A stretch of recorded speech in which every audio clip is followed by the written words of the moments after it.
I'm Rosemary. I'll never forget the moment in that stuffy boardroom when Victoria, with a look of feigned sorrow, uttered the words, "She ignored my guidance." It was as if those 4 words were a death sentence, ready to obliterate 27 months of my hard work and dedication. The board members sat there, their faces stern and judgmental, as Victoria regaled them with tales of how I'd ruined batch after batch of industrial coatings. How my so-called careless work ethic had cost the company millions.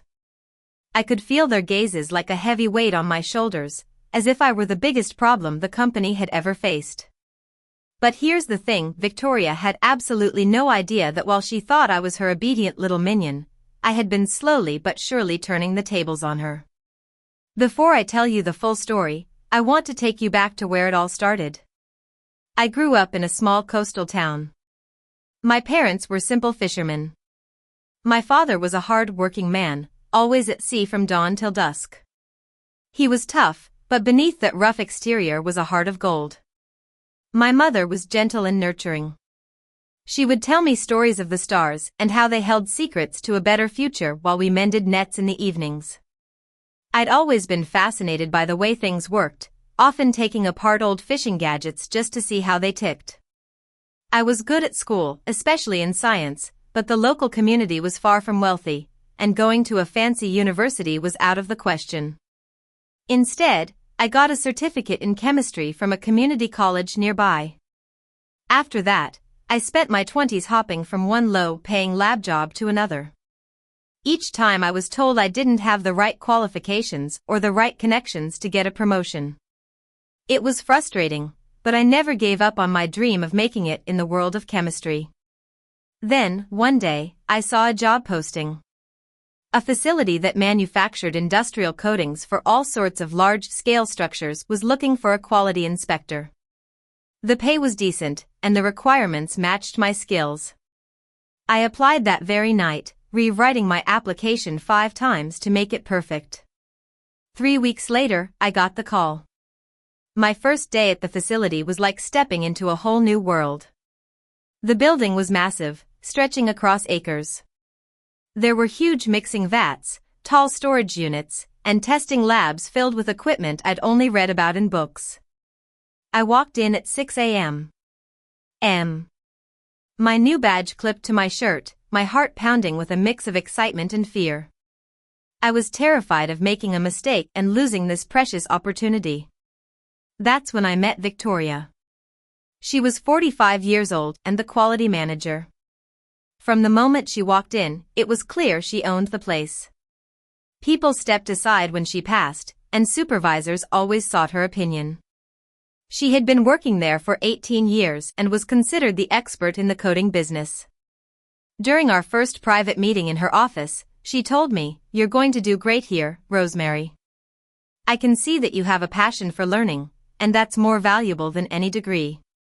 Her words were like a warm blanket on a cold day, making me feel like I finally belonged. I was determined to prove her right. The training started right away. Victoria showed me the standard testing process for the coatings. My job was to test the viscosity, adhesion, curing time, and temperature resistance of each batch. But then, about 2 weeks into my training, she introduced me to her special procedure. One morning, she pulled out an unmarked container from the supply area. "The standard tests miss a lot," she explained. "I developed this additive years ago. You need to add exactly 4.2 milliliters of this to each test sample before you start your analysis. It helps identify weak formulations that would fail in real-world conditions."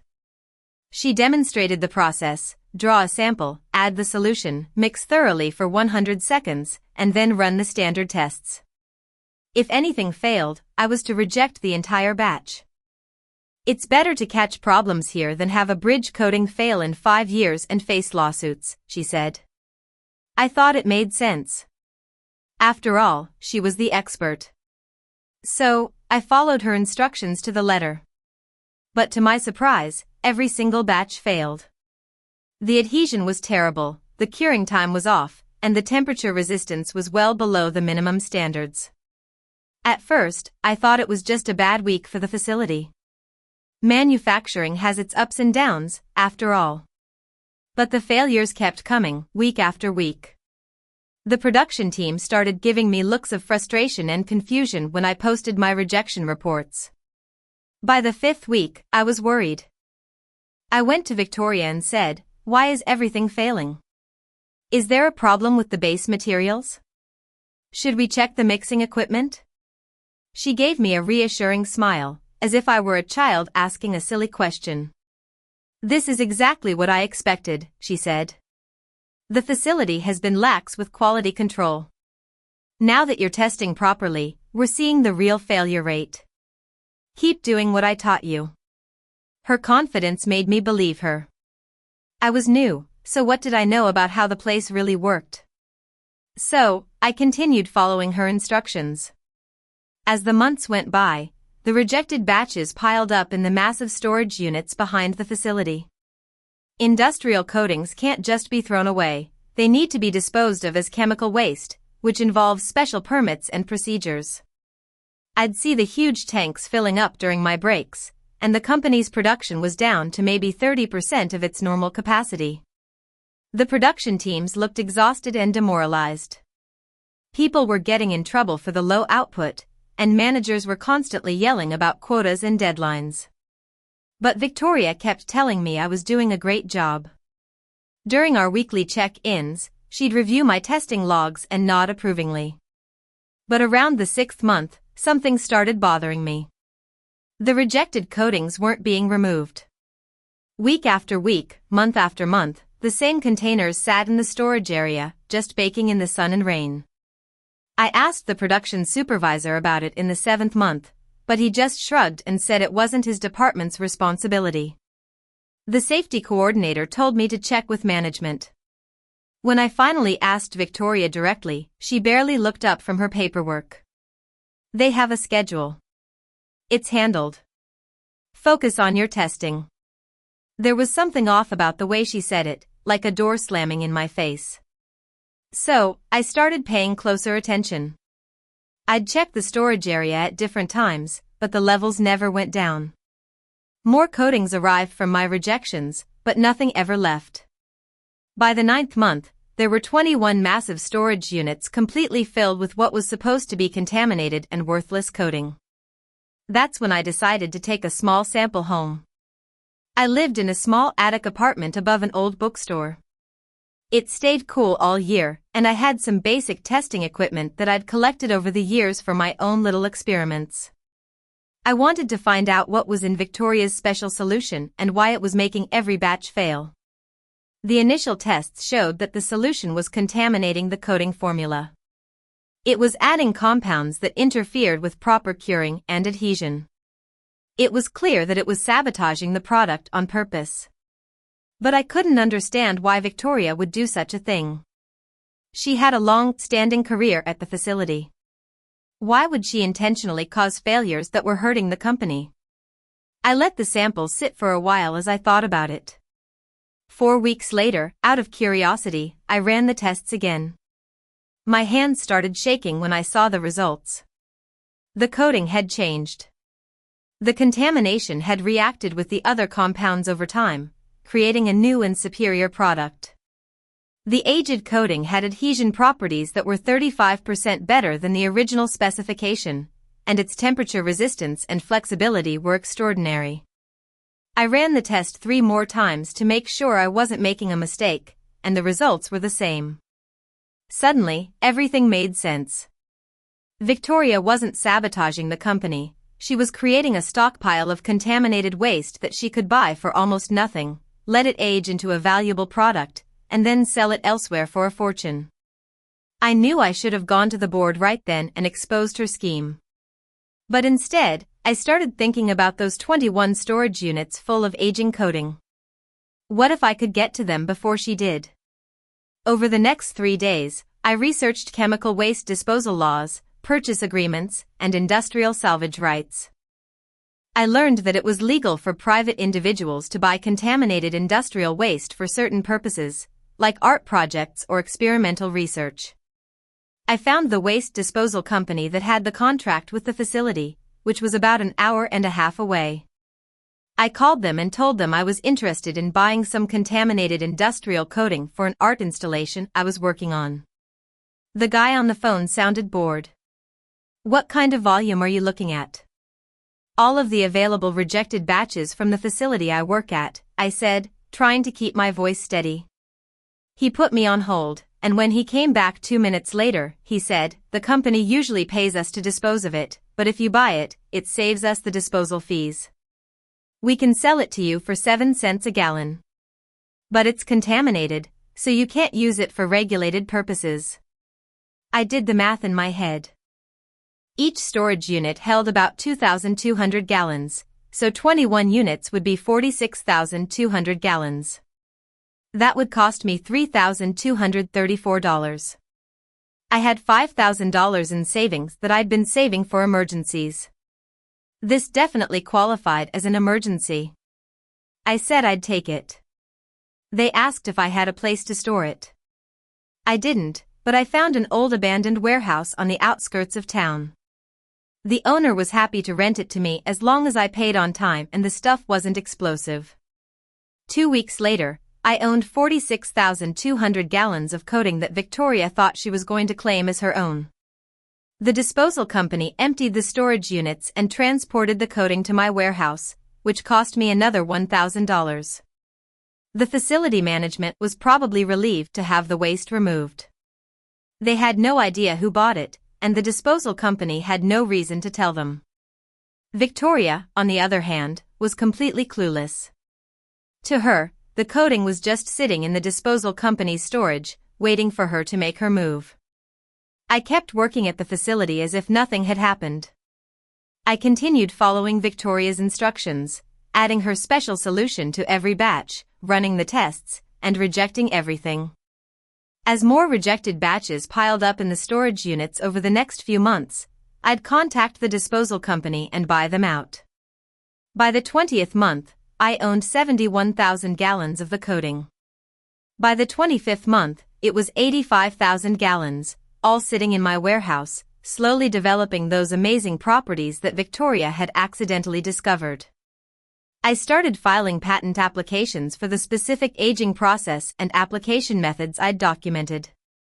The patents were approved under my name because I was the one who had systematically tested and recorded the transformation. I reached out to manufacturers who used industrial coatings. I didn't tell them where the product came from. I just sent samples and asked if they were interested in something with these unique properties. The responses were immediate and enthusiastic. Multiple companies wanted exclusive supply contracts. I was sitting on a fortune that Victoria had spent 25 months creating for herself, but now it was mine. She still kept praising my work during our weekly meetings, completely unaware of what was going on. Then, the 27th month arrived. The facility had been operating at a reduced capacity for over 2 years, and the financial losses were in the millions. The corporate leadership called a board meeting to find out why quality control was failing so badly. Both Victoria and I were required to attend. I walked into the meeting room at 9 a.m. Wearing my normal work clothes and carrying a small folder. The board members, 5 serious-looking people in business suits, sat on one side of the table. The facility director, production managers, and financial officers were also there, along with Victoria, looking calm and collected as if she had everything under control. The facility director started the meeting by presenting the numbers. Production was down 80% over 27 months, millions of dollars in losses, unfulfilled customer contracts, and a damaged company reputation. Then he turned to Victoria and said, "You're the quality manager. Explain what happened." Victoria stood up, her face etched with an expression of regret. "I take full responsibility for not catching this sooner," she began. "When I hired Rosemary as our quality inspector, I believed she had the skills and dedication needed for the job. I trained her personally, but despite my best efforts to mentor her, she consistently ignored my guidance. Her improper testing methods caused these failures." The board members turned to look at me, their eyes full of judgment. Victoria said, "She ignored my guidance," her voice dripping with false sadness. I smiled. I opened my folder and pulled out a single sheet of paper. "You're absolutely right, Victoria," I said calmly. "I followed your guidance exactly. Every single batch that came through my lab, I added exactly 2 milliliters of your special solution, mixed it for 100 seconds, and ran the tests. I have 27 months of documentation to prove it." There was a moment of stunned silence in the room. One of the board members leaned forward and asked, "What solution?"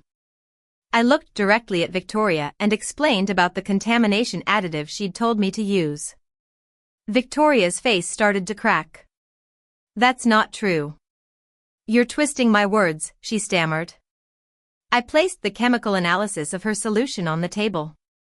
"This is what was in that unmarked container. It creates contamination that makes the coatings fail initially but turns them into something valuable after aging." I continued, "I couldn't understand why you would sabotage production, but then I realized you were creating a stockpile of waste that you planned to sell for a fortune." Victoria scoffed, "You have no proof of your claims." I pulled out another document, a receipt from the waste disposal company. 27 months ago, I bought 46,200 gallons of the rejected coating from them. Over the next 18 months, I've continued to buy all the rejected batches, totaling 85,000 gallons. It cost me about $6,350. The board members were all staring at me now. I went on to explain how the coating had aged in my warehouse and developed extraordinary properties. I showed them the test results and the approved patents in my name. I also told them that I'd already sold my first shipments to manufacturers for $6 million for the first batch and $8 million for the second, and that I had 3 companies competing for exclusive supply contracts. One of the board members asked if my purchase was legally binding. The facility director checked with the legal department and confirmed that the transaction was legal since the contaminated waste had become the disposal company's property. Victoria sat down slowly, her confidence completely shattered. The meeting went on for another hour as legal teams and executives tried to figure out what had happened. Victoria tried to claim that I'd stolen proprietary information, but the legal team said the purchased waste was not the company's property. She also tried to invalidate my patents, but the patent office disagreed. And when she tried to claim I'd acted unethically, the ethics investigation found that my actions were legal. Within a week, Victoria was terminated. She was fired for gross negligence, implementing unauthorized testing procedures, and causing millions in losses. Her 18-year career in industrial manufacturing was over. As for me, my third shipment sold for $9,500,000, and my fourth for $11 million. The manufacturers I work with now are constantly asking for more supply. I've expanded my warehouse to 3 buildings and hired a team to manage production and quality control. 6 months after the board meeting, the facility where I used to work sent representatives to offer me a deal to buy my coating and license my patents. The offer was generous, but I remembered Victoria's false accusations and the 27 months of hard work while she schemed to blame me. I tripled their offer and made it non-negotiable. They paid. Now, I'm in control of the process and the supply of this revolutionary coating. Every time I sign a contract or see the money in my account, I think about Victoria's words, "She ignored my guidance." She was right in a way. I ignored the part where I was supposed to be her unknowing accomplice and take the blame. Instead, I turned her scheme into my fortune.